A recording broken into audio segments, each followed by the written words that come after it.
Is anybody in the flyweight division ever going to get a fight for the title? That's what they're saying. So this Askarov guy should be next in line. Askarov. But he's taking beef with KKF first. And now they're booking a fight with Moreno and Figgy 4. What did that end in a draw? Like, what is the tetralogy? I get to see Slava Claus in person. His hairy chest. I get to see my least favorite fighter in the entire world. Neil Magny. Hey everybody, welcome back to the Plays and Fades YouTube channel. I'm co-host Gordon Gamble, joined today by this beauty of a man here, Currrent. And guess what, guys? I'm going to a UFC event.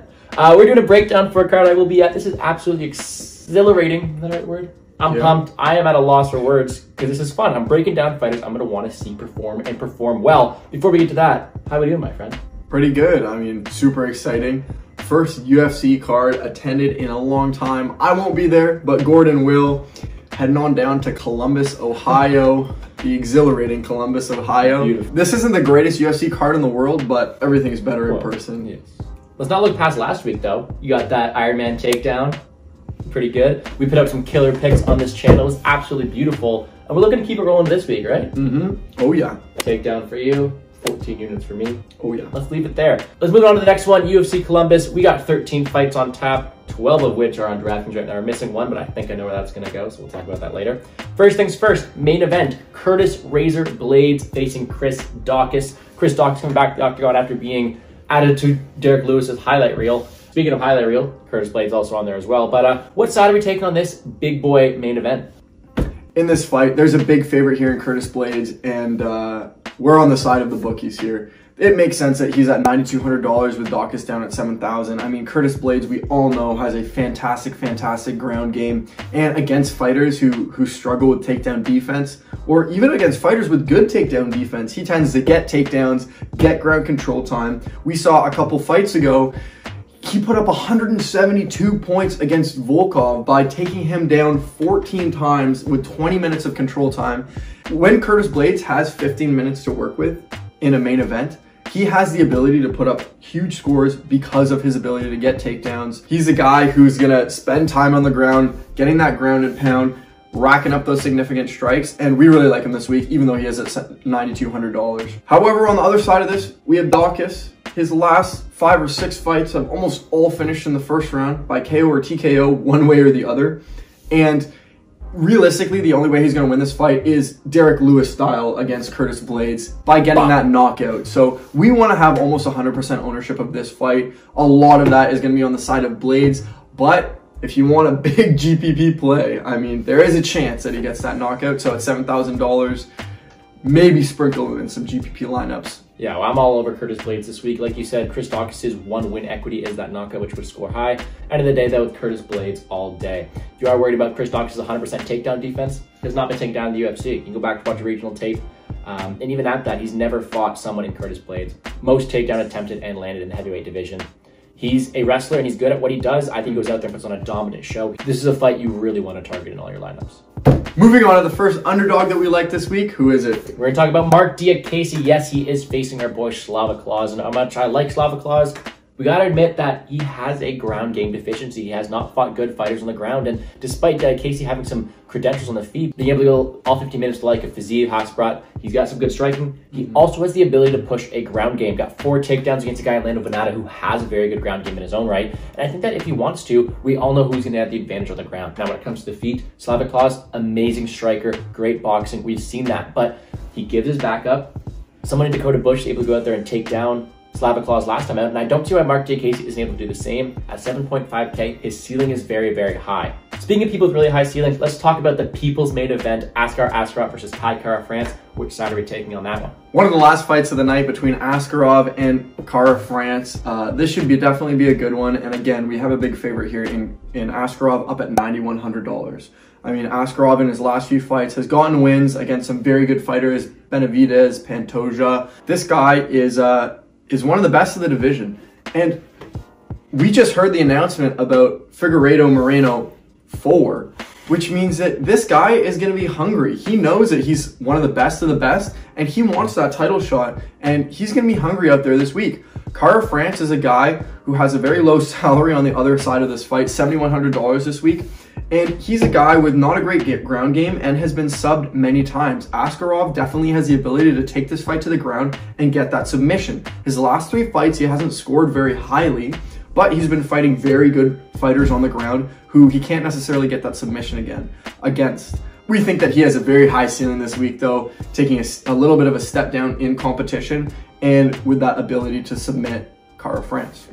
Currrent's a guy who gets up his back all the time, just ask Bontarine. Whereas Bontarine slowed down, was knocked out, Askarov is too sound fundamentally. He's got great transition on the ground as well. I think it's him all day. Speaking of people getting a step down in competition, though, can't believe I'm talking about this, but the first 40-year-old I'm going to talk about is the 41-year-old Sarah McMahon. Now, 7.3K, she's going out there, big underdog. And sure, Carol Rosa's looked very good, put out a lot of volume, but Sarah McMahon is a very, very good wrestler. Been in the UFC forever, over 10 years now, and she's getting a huge step down, going from someone in Juliana Pena, the now champ, who she was favored over, to someone in Carol Rosa, who she's a big underdog against. I get it. She's 41 years old. She has a bit of a cardio dump in those later rounds, and she gets subbed, but Carol Rosa is not better than her on the ground. Carol is getting a huge step up here, facing an elite wrestler in Sarah McMahon. Let's not forget that Sarah McMahon still landed 3 takedowns against Pena, 3 against Landsberg, and has a lot of submission victories in her own right. She was even favored over Amanda Nunes back in 2015. This girl's been around forever, and she has the skills to pay the bills. Now, she is underdog for a reason. I get age and cardio is concerned, but when it comes to just pure skill, she has the wrestling, she's got good ground transitions, and she's just a smart fighter in general. Yes, Carvalho's got the youth advantage, the volume advantage, and maybe the striking advantage as well. But I don't know if I'd be running to the counter to place a bet on her here. I actually think I'm going to take Sarah McMahon to win it at 7.3K. She's an underdog I kind of like this week on DraftKings. Speaking of people with age, I don't necessarily say we should target this fight from a DraftKings perspective, but we got to acknowledge the 45-year-old Alexei Oleinik after I said that. Does he have a path to victory? Maybe. He's a very good submission artist. The problem is Ilir Latifi has no neck. This man has just shoulder and head. How do you sub someone with no neck? All right. That's a very good question. In all likelihood, it's probably going to be just a snooze fest, unfortunately, because Latifi's a wrestler and he doesn't want to put himself in many bad positions, but he knows he's able to lay on him. Oleinik to be trying to throw up a sub from the bottom. Is he Paul Craig?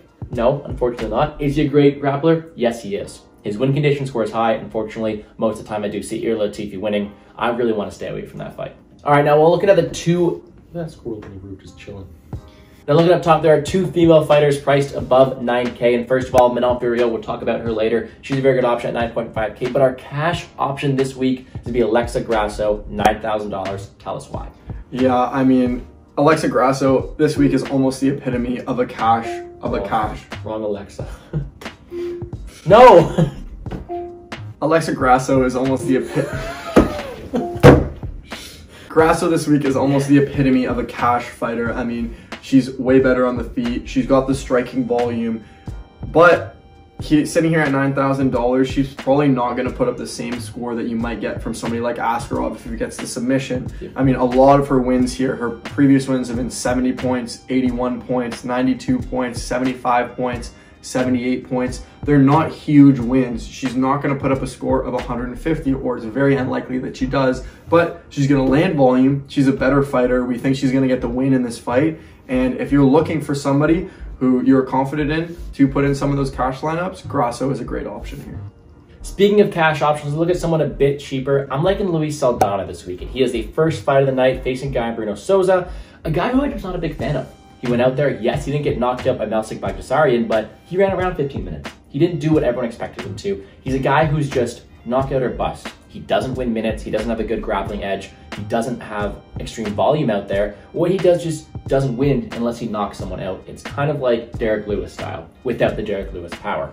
I think that you're going to have the size advantage in Saldana, the length, the volume, the minute winning, the pressure, all things that are going to bode well in Saldana's favor. However, I do see it being a bit of an extended fight, being a cash option instead of a high score GPP option for me. However, a core play of mine, a favorite this week, is someone who is not out at all in the price tags. We're still waiting to see what price tag they come in. There is a slot at 9.3K. I'm assuming he's going to be priced at. Someone I'm really targeting at that higher end of the price tag is Aliashkab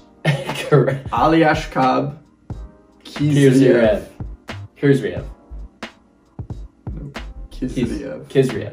Kisriev. I'm taking Kisriev up top. I don't know what price tag he is. I don't care. I'm taking him. I'm taking win by early finish. Tell us how.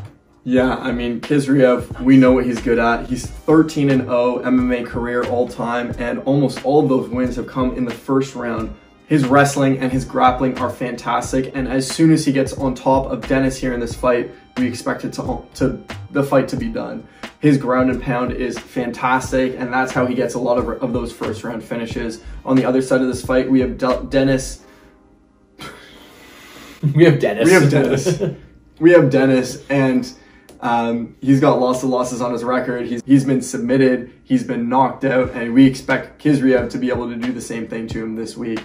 We really like him, even if he is up there at $9,300. We don't know exactly yet. Hopefully you do when you're watching this video, but he's an option that we think is fantastic. Huge upside there with all those first round finishes that he has in his career, and we expect him to put up a good score this week. Now, Kisriev may be a smaller fighter than Dennis is this week, but we're all the same size lying down, and that's where I see Dennis laying down on the canvas this weekend. We're all the same size lying down. We're all the same height lying down. Is that exciting? All right, let's wrap it up here on the Plays and Fades YouTube channel. First things first, Neil Magny, yes, he's a favorite. Do I like his fight style? No. Is he boring? Yes. Should he win? Also, yes. He's a decent cash option in the mid-range. That Nicolau versus Dvorak fight is a fight I really want to target. If you're staying into the end, perfect, because Nikolai's going to be one of my sneaky dogs this week. I have a lot of ownership to him, and you're only going to get to know that information if you stay to the end, so thank you very much for that. And last but not least, Dana Gutierrez is going to be a really good fight in my opinion. That fight is 50-50. I think that Gutierrez also has a good shot at the dog, but the power of Dana Batgirl is no joke. I might want to have a bit of ownership on that one. But that's going to do it for us on the Plays and Fades YouTube channel. I hope our hot streak and the information provided is good enough to leave a like and subscribe to the channel. I appreciate all your support. Make sure to check us out on Twitter, @GamblesGordo, @PlaysFades. Check out my best bets video for Currrent MMA. And if you are in Columbus, Ohio, like anybody else would be watching a fight night, make sure to hit me up on Twitter. Buy me a drink, because I can't legally drink. Don't say that in the video. And yeah, let's make some money.